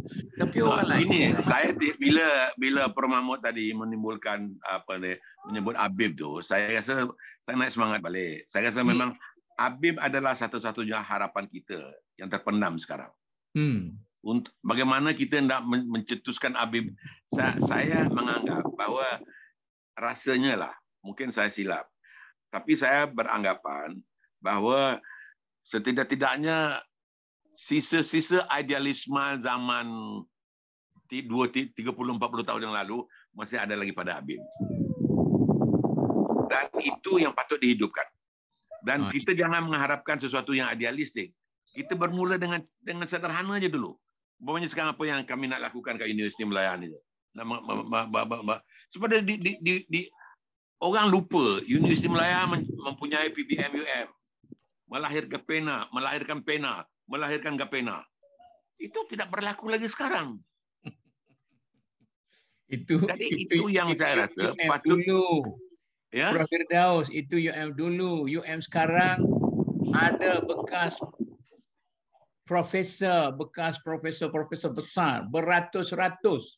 Apa yang mereka buat sekarang? Itulah saya. Kecuali bernostalgia sahaja. Itulah yang saya kata. Itu dia, Prof. Itulah yang menjadi masalah kita sekarang. Yang perlu kita hadapi bersama-sama. Okay. Dan untuk menghadapinya dengan saya mencadangkan tadi, kita adakan kumpulan-kumpulan kecil balik. Macam apa yang Prof buat sekarang sudah cukup bagus. Dan tetapi barangkali sekarang kita lakukan ini melalui telefon, melalui webinar saja. Tapi barangkali ini harus diperluas. Okay. Walau memang 3 2-3 tahun yang lalu kita tak dapat berapa ni. Dan saya rasa secara kecil-kecilan di Akademi Pengajian Melayu ini perkara ini pernah berlaku. Suatu Datuk Zainal Abidin Burhan menjadi menjadi pengarah di Prof. Ya. Akademi Pengajian Melayu ya tidak mendapat sokongan kuat daripada pejuang Melayu sehingga menjadi kerakat yang hidup segan mati tak mau. Itulah. Kalau kita nak sebut Akademi Pengajian Melayu, Akademi Pengajian Islam begitu juga menghadapi kesukaran kerana tidak ada sokongan daripada bawah, daripada masyarakat untuk membantu dia menjadi suatu. Iyalah, kalau kita menyedari itu masalah kita, itulah yang harus kita hadapi. Dalam menghadapi masalah yang begitu besar, janganlah dengan semangat yang dengan semangat yang berapi-api tapi usaha tak ada langsung. Itu maka saya katakan kita mulakan secara kecil-kecilan. Okey, Cik Arun, macam mana? Datuk Nordin, Ali, Rohaya, Ustazah Cik Ja. Sabar, Cik Arun dulu kan. Banyak nak ulas ni. Okey, Cik Arun dulu. Salah. Cik Arun dulu kan. Maksudnya apa yang Prof. Firdaus katakan tadi itulah yang kita sedang hadapi ya. Kita berhadapan dengan satu bentuk perlu kepada satu idea pemulihan untuk nak menjelaskan kembali ya, untuk nak menjelaskan kembali keadaan di mana seperti mana yang kita lalui dulu. Tapi kalau kita lihat dari segi konteks politik ni, katakan kita melihat pimpinan mahasiswa dulu yang ideal ya, yang sekarang ini beberapa tahun atau satu dekad yang lepas ini, kebanyakan menteri-menteri kabinet adalah daripada pimpinan Persatuan Mahasiswa Universiti Malaya ya. Dia bermula daripada zaman Anwar, lepas itu datang menteri-menteri kabinet Sabri Cik, sekarang ni Sabri, semuanya ini mereka merupakan aktivis universiti, aktivis mahasiswa.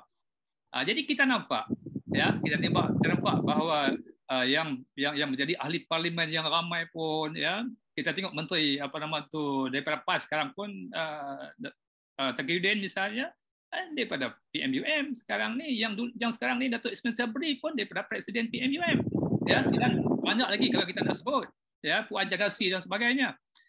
Jadi mereka ini sebenarnya mempunyai kesedaran ketika di universiti, tetapi kenapa apabila berada di koridor kuasa mereka tidak dapat mengkotakkan pemikiran ideal semasa mereka berada.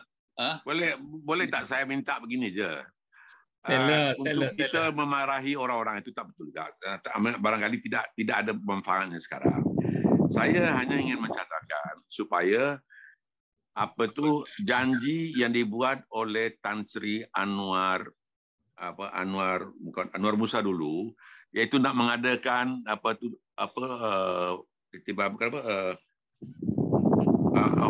kursus apa saja. Prof, tak payah kita ulang-ulang. Soalnya kita bukan marah, tetapi kita menceritakan kesukaran kita untuk melakukan sesuatu yang baik. Bagaimana kita boleh pecahkan kesukaran ini? Saya rasa lebih baik kita mencadangkan daripada kita mengungkit hal-hal yang ada di hadapan kita. Bagaimana caranya, way out, jalan keluar untuk memecahkan kebuntuan ini. Ya. Jadi Tun Mahathir, bila dia rasa dia gagal, tidak boleh lagi melanjutkan usaha untuk membangunkan bangsa Melayu. Kalau dia pegang lagi pun, parti dia akan kalah. Dia letak jawatan. Dia berhenti letak jawatan. Jadi kita tak nak minta orang dalam politik itu letak jawatan. Tetapi mungkin kerana kita terlampau kuat berpolitiking sama sendiri. Di luar parti, antara parti dengan parti, dalaman parti dan sebagainya, sehingga agenda pembangunan umat dan bangsa ada dalam kepala tetapi jauh dalam, tak sempat nak keluar, dilintas oleh hal-hal yang lain. Prof. Ya. Boleh tak saya cadangkan? Silakan. Di untuk topik-topik kita yang akan datang ini. Kita membincangkan kembali isu bagaimana untuk mencetuskan kembali semangat revolusi mental. Boleh tak itu? Boleh. Dan kita cuba untuk melobi sebanyak mungkin penyertaan, dan kalau perlu dimulai dengan perbincangan kecil seperti ini dan dilanjutkan dengan gerakan-gerakan yang lebih besar. Boleh? Syaratnya Prof. Firdaus membawa 10 orang daripada Universiti Melaya, profesor-profesor kanan dan sebagainya. Kita berbincang, Datuk Nordin, kita berbincang Syarul dengan mereka. Salah seorang daripada yang 10 orang itu ialah Profesor Mahmud sendiri. Tak payah nak cerita salah seorang, salah dua, salah tiga. Bawa 10 orang. Hari ini saya cabar. Saya hanya menunjuk satu orang dulu. Semalam kita jumpa beratus orang di Universiti Melaya. Tapi bawa 10 ke sini. Kita nak tengok idea mereka itu bagaimana. Silakan Datuk Nordin. Saya ni nanti seperti Nur Rohaya ni nak cakap ni dia. Assalamualaikum warahmatullahi wabarakatuh. Alah, minta nak cuba tunjuk wajah sikit. Tak payahlah kot. Oh, iyalah. Okey. Tak payahlah. Suara cukuplah. Saya nak bagi pandangan sikit berkenaan dengan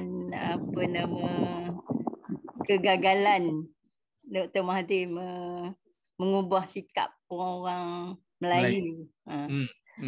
Saya fikir dia jujur ke dia cakap. Sebab saya rasa dia yang membunuh karakter-karakter yang berkaliber apabila mereka tu dah menunjukkan kepimpinan yang baik. Kita tengok dia bermula daripada Musa Hitam. Lepas itu Ghaffar Baba, Batu Anwar Ibrahim. Siapa yang dia nampak pandai, bijak, semua dia potong kepala siap-siap. Sama seperti cerita Hang Nadim, Singapura di Langgar Todak. Jadi macam mana kita nak melahirkan pemimpin-pemimpin yang mempunyai vision, yang mempunyai idea, yang mempunyai wawasan. Jadi pada saya dia sendiri, sebab dia buat begitu adalah supaya dia dapat memerintah lama, memerintah lama, kemudian dia boleh membentuk idea dia, membina idea dia tu. Jadi kita dapati dia memang berjaya untuk memajukan dari segi industri dan sebagainya untuk negara kita. Jadi saya rasa itu yang ini. Saya nak tanya sikit boleh? Satu lagi. Okey, boleh. Puan Rohaya ni pernah duduk dalam politik ke? Tak pernah. Tapi saya tak apalah, saya nak tahu itu. Saya aktivis ABIM lah. Okey. Saya aktivis ABIM. Okey. Silakan. Satu lagi, saya rasa kita nak apa-apa pun sekarang ni, kita kena kembali kepada Melayu Islam yang benar, yang betul. Sebab kita dapati kita mempunyai berbagai-bagai aliran gerakan Islam tu. Berbagai-bagai aliran. Kemudian kita boleh berbeza tapi kita tak bersatu. Padahal kalau kita tengok macam satu contoh cerita orang Melayu dulu-dulu lah. Bagaimana orang buta pegang gajah. Kan? Ada orang pegang gajah dekat ekor dia kata macam tali gajah. Dia pegang kaki, dia kata macam pokok. Dia pegang ini, dia tadi. Jadi maknanya kita memegang Islam, boleh pegang mana-mana pun. Tapi kita jangan kata orang lain tu salah. Jadi kita kena bersatu. Islam itu kita hanya berbeza dari segi pendekatan. Saya nak sampul Puan Rohaya sikit aja. Kalau tadi saya dengar Puan Rohaya mengatakan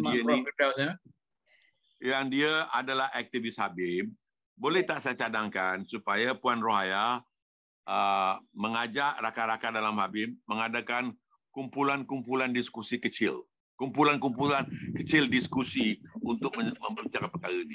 Sebab Habib antara harapan kita yang tinggal sekarang. Jadi kalau saya gembira mendengar yang Puan Rohaya mengatakan, saya celahlah. Prof. Firdaus, apa yang dicadangkan oleh Prof. Firdaus itu telah pun dilakukan oleh Habib. telah dilakukan oleh senior ABIM yang dalam telah dilakukan. Kita tidak menafikan apa yang telah dilakukan. Tetapi sekarang ni kita cuba memecah satu persoalan. Bagaimana mereka yang sangat dihormati oleh rakyat, iaitu para pemimpin politik, tidak boleh mengubah keadaan ini, membantu kami, membantu orang kata macam pertubuhan-pertubuhan Islam dalam negara kita ini supaya kita boleh bangkit bersama dan tidak lagi berkelahi antara sesama lain. Itu persoalan. Saya nak sambung sikit lagi. Saya rasa kita dalam tarbiyah yang ada dalam ABIM tu, biasanya kita bermula dengan diri. Lepas itu keluarga. Lepas itu masyarakat. Dan akhir sekali kita sedang sekarang ni dalam politik. Saya fikir untuk revolusi mental tu saya rasa dah outdated kot. Sebab kita sekarang ni dah masuk zaman digital, dah masuk zaman ni. Jadi kita perlukan orang yang mempunyai fikrah Islam yang betul tetapi maju mengikut zaman. Kita kena ada tu. Dan kita juga jangan lupa kena membawa budaya damai. Budaya damai itu perlu ada sebab kita dalam negara kita ini kita mempunyai kepelbagaian bangsa. Jadi kepelbagaian itu adalah fitrah, bukannya suatu benda yang kita mesti buang ataupun kita mesti lawan habis-habis. Tak boleh macam tu. Kita kena akui bahawa kita adalah dilahirkan dalam keadaan majmuk yang macam ni. Jadi ini yang sedang kita bawa. Cuma saya nak jelaskan bahawa macam kami ABIM, kami dah tak boleh duduk dalam ABIM lagi. ABIM ni belia. Belia. Jadi sekarang kami bawa satu yang baru iaitu Wadah Pencerdasan Umat. Kita tak kata orang cerdik, kita kata cerdas. Maknanya kita menanggapi apa Wadah buat sekarang ni? Menanggapi sesuatu. Raya? Ya, saya. Apa Wadah buat sekarang? Wadah sekarang tengah membina dia punya ni lah, pemikiran. Lepas tu kita nak buat banyak-banyak kluster lah. Kita menyeluruh. Jangan nanti kita hanya naik, boleh bercakap saja tapi kita tak boleh implement. Kita tak boleh laksanakan dalam sistem yang dah kita ada. Contoh saya bagi. Macam saya memang cikgu, saya pendidikan. Kita memang boleh ceritakan tentang ilmu itu adalah yang mencakupi semua aspek, kemudian dia bertauhidkan, terasnya ialah tauhid dan sebagainya, tak ada sekularisme dalam ilmu dan sebagainya. Tetapi bila sampai kepada pelaksanaan, kita tengok macam sekarang ni. Sekarang kita sedang melaksanakan pendidikan dalam kita nak hapuskan peperiksaan, kita nak buat pentaksiran berasaskan sekolah. Riuh satu kementerian. Cikgu kata macam ni, orang dia kata macam ni. Sebab kita nak pergi kepada pelaksanaan tu dia bukan mudah. Jadi maknanya sekarang kita kena banner tu semua. Ekonominya, sosialnya, dia punya politiknya, lepas tu pelapis-pelapisnya, lepas tu semua digital pun kita kena tak boleh. Itu dah seragam dah dengan apa yang disarankan oleh Prof. Firdaus tu. Saya rasa semua kita sepakat di sini, cuma bagaimana nak melaksanakan yang kita sarankan itu. Ini macam Ustazah Cik Jah ni tadi lagi duduk sini. Tak ada nak kata nak bagi idea ke apa semua sekali. Jadi mungkin kalau ini boleh menggambarkan masyarakat Melayu Islam dalam negara kita ini, maknanya banyak lagi kita pernah baiki mereka yang berada di sekeliling kita. Itulah saya pada saya lah sekejap sikit lagi saya cakap sikit. Berkenaan dengan kebangkitan kumpulan-kumpulan Islam yang sangat kadang-kadang saya runsing juga. Sebab sepatutnya kita memerlukan each other sebenarnya. Kita perlukan grup-grup Habib ni adalah dari aspek untuk membawa masyarakat supaya mengamalkan Islam yang betul, yang baik, menjadikan orang yang orang kata beramal. Kita nak yang itu. Lepas tu dari segi pemikiran sebagainya, kita daripada ABIM ni memang kita ada kepakaran di situ. Jadi kita perlukan orang ni untuk bantu kita dari aspek ni, sebab dari aspek ni orang agak lemah. Agak kurang. Oh, cikgu. Ya, saya. Kita tanya Ustazah Cik Jah ni orang PAS macam mana? Macam mana respon dia? Itulah saya ni sangat. Lepas tu macam ada kumpulan-kumpulan lain lagi yang boleh bawa orang muda untuk mendekati Islam. Tetapi kita bila ada kumpulan-kumpulan ni, dia buat hal masing-masing, lepas tu bukan buat hal masing-masing. Berlawan pula antara satu sama lain. Engkau condemn aku ni. Sekarang timbul pula Wahabi lah, Ahli Sunnah lah, apalah. Jadi kita bukan tak faham macam mana orang memahami Islam. Sepatutnya kita tak setuju yang tu, kita tak usah buat saja. Sebab kita di akhirat nanti, kita bukan ditanya kumpulan mana kita, tapi ditanya apa yang kita buat. Kita yang putuskan yang mana yang kita nak buat, yang mana yang kita boleh buat, yang mana kita tak boleh buat. Itu yang Allah yang akan dihakimi nanti. Jadi itulah saya rasa, itu yang saya rasa kita tak boleh tak ada perpaduan di antara kita tu. Lepas tu dari segi ekonomi memang, sebab kita ada 3 perkara yang mesti kita tengok masalah masyarakat kita sekarang ni, iaitu kemiskinan, kejahilan dan perpecahan. Tak ada. Perpecahan selalu berlaku. Padahal itu adalah perkara yang sangat penting. Yang perlu kita buat sesuatu supaya orang Islam Melayu tu bangkit. Okey, itu je. Terima kasih. Terima kasih. Macam mana Datuk Nordin? Kelas yang cikgu kita? Ya, banyak saya dengar tadi Datuk. Jadi macam-macam approach yang cadangkan saya mudah je. Pertama kali saya nak bezakan antara yang tadi dengan alat saya kan. Saya ni bukan orang akademik, saya bukan profesor. Okey, itu beza Datuk satu kan. Saya samalah. Datuk Nordin ni orang yang cara berfikirnya straightforward. Okey, itu kita nak dengar. Berbeza sebab saya lihat dari segi pembangunan negara, perspektif tu yang mana kita ada gunakan nilai Islam dan approach Islam itu. Yang kedua, saya pastikan kita bagi pandangan sini, kita merupakan golongan pertengahan itu. Kita tak boleh takdir kita kepada Melayu, Islam, mereka bawahan. Jadi kita cakap kita ni, kita hidup itu cara kehidupan kita dah beza dengan yang bawah ni. Kita ada beberapa benda yang menyebabkan isu software bagi saya, bukan isu hardware itu rakyat. Jadi kita cakap sama kumpulan kita ini memang tak dipertikaikan. Tapi adakah kumpulan ini saja yang merupakan Melayu Islam yang kita nak membela dia tu? Jadi apa kita perlu buat untuk kumpulan bawah? Adakah mereka nak masuk kumpulan usrah dan sebagainya, untuk masuk thinking ABIM dan sebagainya? Kumpulan yang bawah ni tidak berfikiran begitu. Mereka hidup hari ke hari dah tu. Mereka susah. Orang Melayu ni macam mereka tak seberapa. Kita mungkin pencen kita pun 6,000, 10,000. Kita kena lihat yang ada di sini. Tapi rakyat yang hidup kais pagi makan pagi, kais petang makan petang. Ini kita nak buat nilai pada mereka.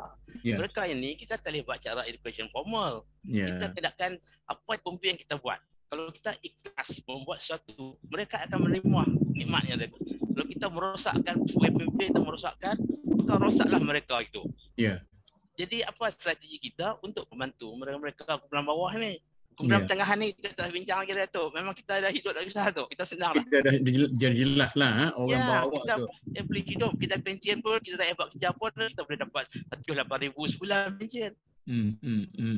Jadi saya bawakan itu kalau bini pencen banyak lagi. Itu campur 2 lagi. Saya yang cakap semua ni semua tak susah tu. Semua senang-senang tu. Jadi kita kena target orang bawah. Mereka ni tak boleh buat berbincang pertengahan. Mereka ni pengikut. Kita fikirkan pemimpin pertengahan dan juga orang politik, pemimpin pada peringkat tinggi.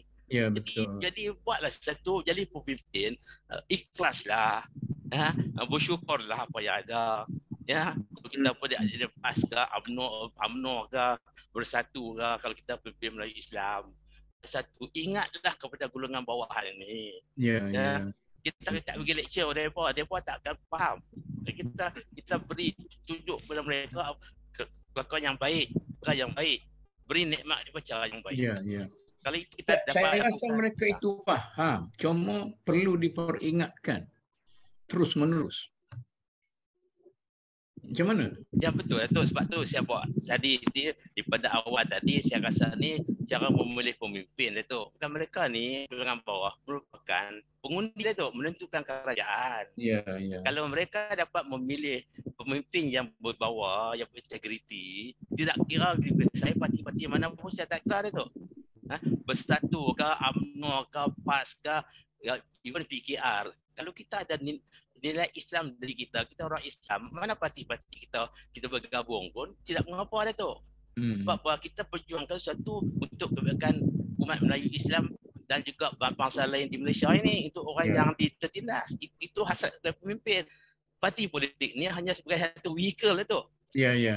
Vehicle saja. Jadi bagi saya kalau dia itu UMNO, dia itu Bersatu atau PAS atau PKR, kalau itu Melayu Islam, saya tak dapat bezakan itu. Tidak mengapa ada tu.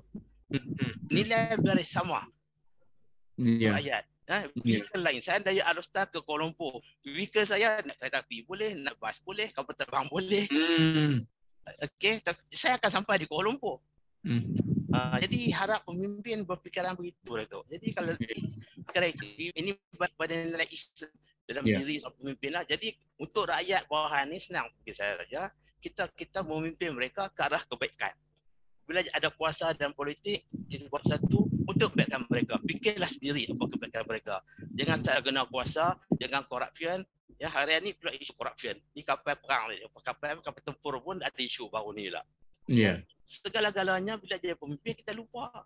Ya, jadi semua isu pada pimpinan. Jadi rakyat bawah tidak faham semua ini. Jadi kita memimpin dengan elok. Itulah harapan saya ada untuk satu pengajaran kepada mereka. Okey, terima kasih. Siapa lagi nak ulas ni? Kita masih ada masa sikit lagi. Okey, Datuk.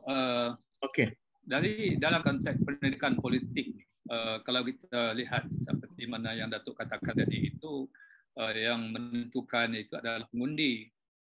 Kalau kita tengok dari satu sudut tentang skandal 1MDB dan juga skandal kapal perang ini, agak-agak berapa persen orang Melayu Islam yang concern terhadap isu ini? 20? 30? Kalau 20% orang Melayu Islam yang hanya concern kepada skandal 1MDB ataupun yang terbaru ini kapal tempur ini, apa maknanya? Jadi bermaknanya kalau 20%, bahkan 80% lagi itu tidak mendapat maklumat terhadap bencana yang menimpa mereka. Maksudnya penyelewengan wang rakyat, wang negara. Sehingga kita tidak merasakan bahawa itu satu pengkhianatan terhadap rakyat dan negara apabila dana rakyat, dana negara diseleweng dengan bentuk dengan jumlah yang begitu besar. Dan kita tidak merasa bahawa rakyat tidak merasa mereka itu ditipu, dikhianati. Jadi kalaulah ini menjadi satu tanda aras kepada bentuk bagaimana rakyat tidak celak politik, tidak pendidikan politik, kerana kita akan terus berada dalam status quo yang agak lama. Jadi ini yang jadi maknanya berforan terus kita. Tak pergi ke mana-mana juga lah. Dia tak pergi ke mana-mana. Jadi macam Datuk Nordin cakapkan tadi itulah sebab pengundi itu yang menentukan barisan pemimpin di atas mereka. Jadi kalau kita balik kepada idea Prof. Firdaus tadi itu tentang inisiatif parti-parti politik untuk nak memberi pendidikan celak politik, itu yang saya tanya dalam bentuk yang macam mana. Kalau banding satu pendekatan yang lebih maju yang telah diambil oleh DAP misalnya seperti yang Prof. Firdaus katakan tadi. Jadi sekarang ini dalam dilema ini kita nak lihat isu ini tentang kepentingan pendidikan politik ini, walaupun Prof. Firdaus dah beritahu tentang pengalaman-pengalaman yang telah dibuat oleh almarhum Radin Sepatan, Cikgu Muhammad Noor, Sulaiman Aliyah dan sebagainya itu dalam apakah itu dalam konteks yang menyeluruh, ya, yang melibatkan perubahan pemikiran politik itu menyeluruh kepada semua orang Melayu, tak kira daripada PAS ke, daripada UMNO ke, ataupun daripada parti-parti Melayu yang lain. Betul. Macam mana Prof Firdaus? Bukan, tadi saya menyebut nama-nama Sulaiman Aliyah, Cikgu Makno, Zulkifli Muhammad, Alia Jamat, sekadar untuk mengingatkan kita bahawa ada tokoh-tokoh di zaman dulu, 20-30 tahun lalu, yang memainkan peranannya untuk membangkitkan kesedaran. Yang itu tidak dilakukan sekarang. Sekarang lebih banyak orang masuk politik untuk bukan kerana perjuangan, tapi karena karena kepentingan diri terlalu banyak. Jadi perlunya ialah keperluan yang perlu disedari ialah menseimbangkan antara kepentingan diri dengan kepentingan masyarakat. Yang itu sekarang tak berlaku. Dan pikiran-pikiran seperti inilah saya rasa yang perlu untuk menggunakan bahasa Indonesia dijabarkan kepada orang-orang politik melalui kursus politik saya katakan tadi. Dan saya begini sajalah. Saya harap parti-parti Melayu yang ada sekarang cuba pelajari apa yang DAP buat. Bagaimana DAP mempersiapkan bakal calon-calon atau bakal anggota-anggotanya yang diharap akan dapat menjadi ahli Dewan Undangan Negeri atau ahli Parlimen, dilakukan oleh DAP. Dan artinya maksudnya saya supaya parti-parti Melayu sekarang mencontohi apa yang dilakukan oleh DAP untuk memenuhi Anwar untuk bukan tarbiyah yang menyeluruh untuk orang Melayu. Assalamualaikum. Salam. Itu macam Puan Rohaya kata tadi lah. Satu padanya jangan cantas. Ini Veko Academy ni nak cerita apa ni? Nama dia apa tahu nak sebut nah? Okey. Assalamualaikum Prof. Salam. Saya Awi ya. Awi okey. Yang saya hormati Prof Firdaus, pensyarah saya dulu tahun 2001 di UM. Okey. Menarik tajuk hari ni.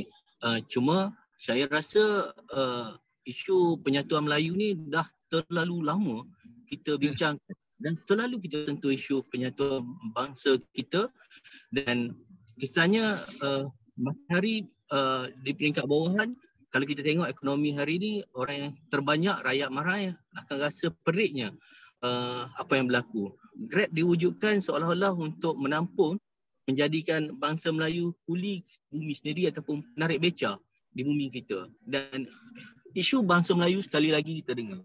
Sedangkan hari ini ekonomi dunia terlalu parah, bukan kata Malaysia saja, dunia melibatkan seluruh sama ada Indonesia sendiri pun, tapi dalam keadaan yang lebih baik berbanding dengan kita. Dan China, Rusia, Ukraine, Amerika sendiri dengan inflasi lebih kurang ada berapa? 9% kalau tak silap saya, semalam saya dengar. Tapi kita still lagi nak bincang tentang bangsa Melayu. Dan Jokowi beberapa hari lepas bercerita tentang pembangunan Indonesia dengan menceritakan tentang ketakutan pemimpin tersebut kepada ekonomi dunia yang sedang merosot, dan dia mengajak seluruh bangsa Indonesia yang lagi banyak bangsa daripada bangsa Melayu ni, daripada bangsa Malaysia, untuk bersatu, untuk membangunkan Indonesia. Dan hasil hari ini, kawan-kawan yang ada di Indonesia sama-sama bangkit dan Indonesia lebih baik daripada kita. Dan kita setiap kali krisis politik untuk memberi ruang pada orang-orang yang sentiasa sakau hati rakyat terus memimpin, dan kita bawa modal penyatuan Melayu. Asal sakit, asal susah, bangsa Melayu kena bersatu. Bangsa Melayu terancam. Sedangkan bangsa ini adalah bangsa kuli di bumi sendiri. Kita jadi kuli, dan kita tengok anak muda, orang-orang yang bekerja, profesor yang ada gaji tetap, mungkin rasa yang dia ada bergaji, setiap bulan boleh dapat. Tapi anak-anak bangsa kita yang bawa gaji dan patah kaki, mati dan sebagainya, terus jadi kuli, dan kita di atas bangsa Melayu perlu bersatu, provokasi untuk dengan bangsa lain. Apa yang Awi cadangkan? Okey, kita tukar daripada penyatuan bangsa yang tak sudah-sudah sejak merdeka, selepas merdeka dan sebagainya. Hari ini kita kena menyatukan bangsa Malaysia. Kita perlu bina satu bangsa Malaysia yang bersatu padu. Bila orang Melayu kuat dengan bersatu dengan orang lain pun akan tolong, akan selesa dengan integriti orang Melayu. Tapi hari ini kita pasal menyatukan bangsa, sedangkan di atas sana merosakkan dan orang tak respect. Baik ahli politik, pemimpin-pemimpin dan juga agamawan yang selalu bertengkar, bergaduh selama sendiri, dan di bawah ni antara tokoh yang kita boleh lihat, pemimpin politik dan juga agamawan yang menjadi idola pada masyarakat biasa. Jadi di peringkat atas ni bertengkar dengan Wahabi, Syiah, apa benda, Aswaja dan sebagainya, itu satu kelompok. Ahli politik dengan parti politik yang selalu menggula-gulakan macai dekat bawah, rakyat dekat bawah, menjadikan bangsa ini adalah penarik beca 2020 yang patah kaki hari ini. Yang tu ke yang kita nak bincang. Kenapa pakar-pakar bangsa kita, profesor-profesor, datuk-datuk yang hebat, kenapa tak bawa satu agenda penyatuan bangsa Malaysia? Cuba serius untuk membina bangsa kita yang lebih baik. Tak rugi Islam, rugi Melayu kalau kita bersatu dan saling tolerate. Dan kita tak payahlah kita orang tu nak, orang ni nak. Dan yang jaja tanah Melayu, yang keluarkan ribut Melayu, semua bangsa kita. Ini yang kita nak kata, yang kaya Cina-Cina di atas sana yang tua. Korporat yang 5% dalam negara yang kaya. Dan kita di bawah stay penyatuan bangsa. Kat atas sana rompak, Cina orang yang kaya terus merompak dan kita macai dekat bawah, rakyat marah dekat bawah, terus bergaduh sama sendiri. Dan saya cadangkan supaya kita cuba keluar sedikit ekstrim untuk menyatukan bangsa dan menarik orang lain untuk sama-sama membina negara kita. Itu saja, Prof. Minta maaf. Assalamualaikum. Okay. Terima kasih, Awi. Awi, belum Awi bagi salam tu saya nak tanya. Boleh Awi cadangkan macam mana nak selesaikan masalah Ahli Sunnah wal Jamaah dengan Wahabi ini? Prof, saya minta maaf. Yang ni saya di tengah-tengah saya memang saya follow kita duduk ustaz dengan ustaz apa semua pernah tinggal di kuartus masjid dan sebagainya, pernah ikut PAS dan sebagainya kan. Bab agama saya minta maaf, saya tak berani nak sentuh. Okey. Kita pasal tajuk agama, saya hanya ingat dekat Facebook saja. Saya tak berani. Okey. Terima kasih Awi. Okey. Minta Syafiq masuk. Baru masuk Datuk. Mana Syafiq? Saya jemput tadi sudah masuk. Allah. Jemput baru Syafiq baru masuk. Bagi ulasan sikit. Okey. Apa nama ni? Assalamualaikum, bro. Apa nama ni? Terima kasih kepada Datuk Dr. Nordin sebab jemput. Jadi saya on the way nak ke Subang ni daripada Kedah. Tak apalah. Break lah dulu. Perjalanan lah. Okey, alang-alang Prof jemput ni. Tadi Prof ada tanya soalan kan? Macam mana kita nak ni antara Wahabi dengan Ahlussunnah wal Jamaah kan? Jadi yang tu saya ada jawapan dia. Jawapan dia adalah dia daripada sudut perlembagaan. Dia sebenarnya yang wujud dalam negara kita ni bukan antara orang kata Aswaja dan Wahabi saja. Dia ada Qadiani, dia ada Syiah dan banyak lagi lah. Ajaran salah pun banyak. Yes. Unmute. Kalau kita tengok dari sudut perlembagaan persekutuan kita di bawah perkara 3, fasal yang pertama menyebut bahawa Islam adalah unmute. Itu pasal apa tu? Okey, Islam adalah apa? Okey, Islam adalah agama bagi negara dan mana-mana agama boleh diamalkan dengan aman dan damai di mana-mana bahagian persekutuan. Jadi yang jadi masalah bila pergi ke mahkamah, dia tidak menyatakan daripada sudut akidah. Maknanya Islam ni secara meluas. Kalau kita ambil contoh kes Qadiani lawan dengan Majlis Agama Islam Negeri Selangor. Kan kalau kita tengok hujah yang digunakan di situ adalah daripada sudut perlembagaan, tidak diletakkan amalan ataupun akidah bagi Islam itu. Jadi sebab itulah dia boleh diamalkan. Jadi untuk kita selesaikan masalah ini, yang pertama sekalinya adalah kita kena menambah satu fasal lagi di dalam fasal yang ketiga itu, iaitu meletakkan bahawa Islam adalah agama persekutuan dan juga akidah bagi Islam di Malaysia adalah orang kata ahli sunnah wal jamaah. So itu Syafiq boleh bagi tahu kepada menteri kita ke sekarang ni? Saya dah ada hantar memorandum sebelum ni. Ada hantar memorandum bersamaan dengan hudud lah. Saya hantar memo hudud dan juga berkenaan dengan perkara ni. Jadi itulah orang kata apa nama ni, kemahuan orang-orang berpolitik untuk buat benda ni. Sebab kita tengok sendiri orang berpolitik kat dalam negara kita pun dia banyak pegangan dia tu kan. Kalau dulu adanya Wahabi, adanya Qadiani dan macam-macam. Sebab saya pun pernah ke pentas NGO sebenarnya. Bila saya bawa ke pentas NGO, saya malas sebutlah nama NGO apa, tapi NGO yang agak famous jugalah dalam negara kita ni. Tapi tidak MBN lah. Okey, bila saya bawa berkenaan dengan itu ni untuk mendesak supaya dimasukkan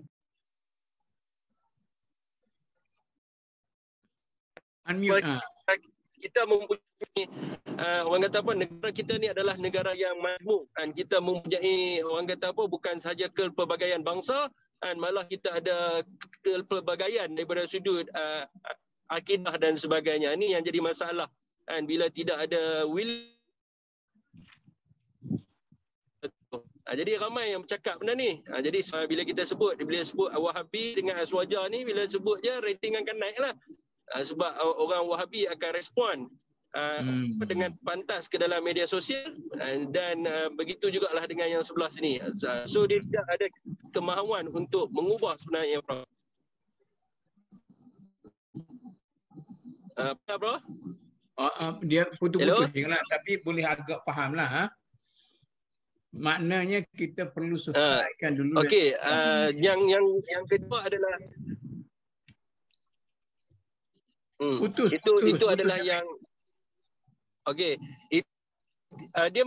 Dia begitu juga dengan hudud, Prof. Sebab kalau kita tengok hudud ni bila dia dibatalkan. Jadi sebab bila digantikan dengan undang-undang British pada waktu itulah jadi sebenarnya unmute orang pun saya apa nama ni undang-undang yang menggantikan tu saya dah lupa sebab petition tu dah lama dah. Jadi sepatutnya kita kena bawa untuk kita laksanakan hukum berkaitan dengan Islam ni. Tapi masalahnya willing to, saya nak pergi kepada poin yang kedua, boleh? Saya nak sentuh berkenaan dengan Melayu ni. Silakan. Hasan yang agak panjang. Okey. Pendapat saya, Melayu Islam ni dia dah jadi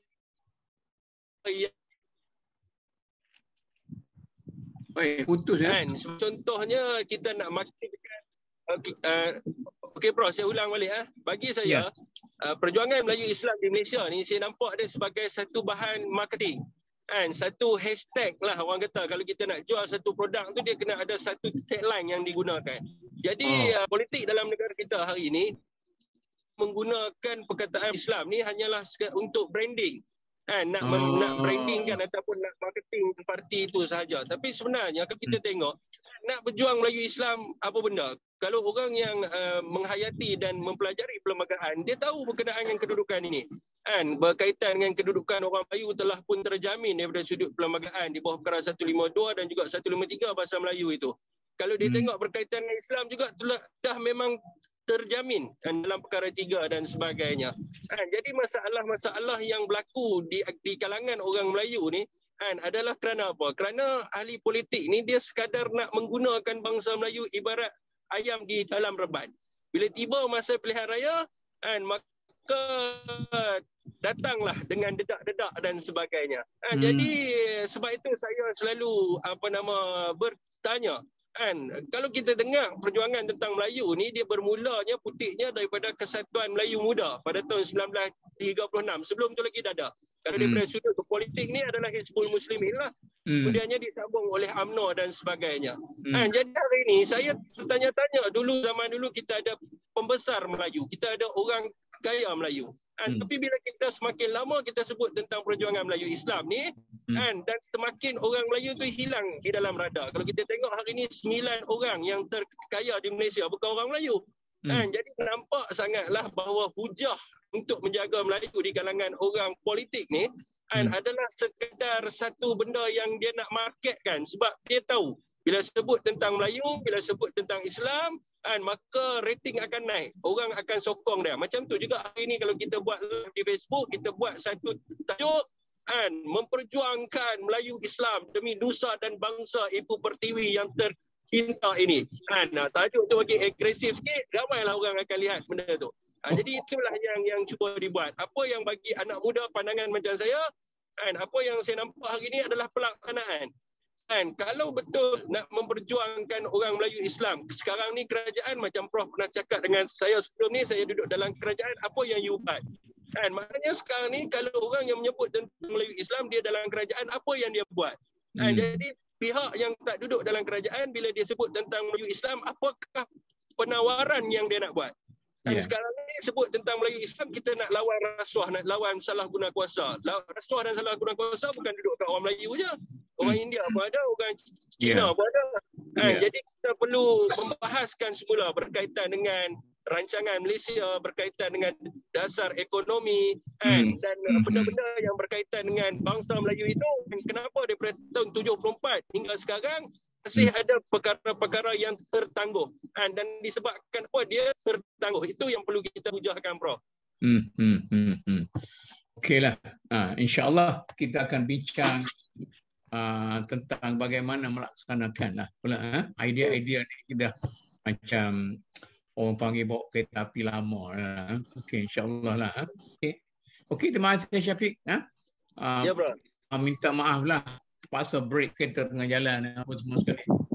Tapi masih berjalan, nampak goyang-goyang tu kan. Okey, jadi kita pun masa kita sudah sampai, dan saya mengucapkan banyak terima kasih pada semua yang mengambil bahagian dan semua yang hadir walaupun tak ambil bahagian.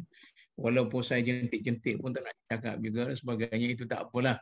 Jadi asalkan memberi semangat kepada kita, dan yang khususnya kepada dua orang rakan saya, Datuk Nordin dengan Cik Arun. Dan harap orang macam Prof Firdaus ni datanglah tiap-tiap minggu. Kita jangan saja mencelah-mencelah begitu-begitu kan. Kita biar pandangan kita tu orang dapat dengar secara konsisten. Mungkin orang boleh ikut apa yang kita cadangkan. Akhir sekali, insya-Allah kita jumpa lagi pada minggu hadapan, dan saya akan fikirkan tajuknya berasaskan kepada apa yang saya rumuskan dalam perbincangan kita pada hari ini. Akhir kata, wabillahi taufiq, wassalamualaikum. Waalaikumsalam. Waalaikumsalam.